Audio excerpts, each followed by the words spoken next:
வாழ்ந்து வந்தான். ஏங்க, நம்ம வாழ்க்கை இப்படியே போயிடுமா?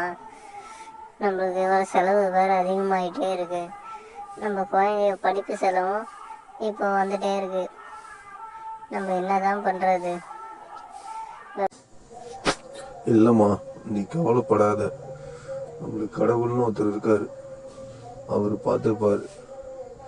நம்மளால என்ன முடியுமோ நம்ம அதை செய்துக்கிட்டே வரும்.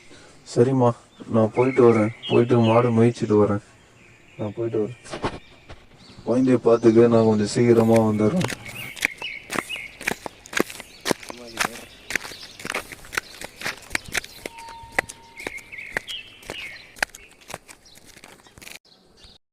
கடவுளே, எல்லாரும் நல்லா இருக்கணும், நானும் நல்லா இருக்கணும், எல்லாம் நல்லபடியாக நடக்கணும். எனக்கு மட்டும் ஏன் இப்படி நடக்குது? எங்களுக்கு மட்டும் ஏன் சோதனை மேலே சோதனை வருது? ரொம்ப கஷ்டமாக இருக்குது. ஏதாவது போகாது.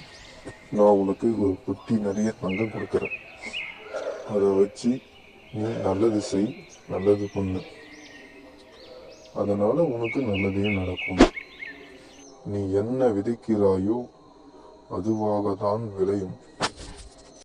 அதைத்தான் நீ அறுவடை செய்வாய் அப்படின்னு கடவுள் சொன்னார். அதனால நம்ம என்ன பண்ண போகிறோன்னா, இந்த தங்கத்தை நம்ம மகாராஜா கிட்ட எடுத்து போய் கொடுத்துட்டு கஷ்டப்படுற பசங்களுக்கு சாப்பாடு உணவு கொடுக்கும்படியும், படிக்க முடியாத வசதி இல்லாத பசங்களுக்கு பள்ளிக்கூடம் கட்டித்தரவும் நான் இதை கொடுக்க போகிறேன். சரி, நான் போயிட்டு வரேன். அரண்மனைக்கு அவன் சென்றான். மகாராஜா, இது எனக்கு கடவுள் கொடுத்த பரிசு. இந்த தங்கத்தை நீங்கள் வச்சுக்கிட்டு நல்லதுக்கு பயன்படுத்தணும்னு தான் உங்ககிட்ட எடுத்துகிட்டு வந்தேன் மகாராஜா.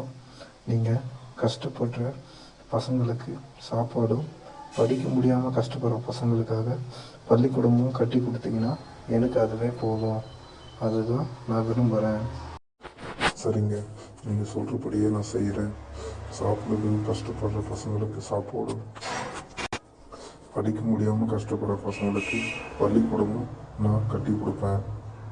அதே மாதிரி உங்களுக்கு பெரிய மனசுங்க, ரொம்ப நன்றி.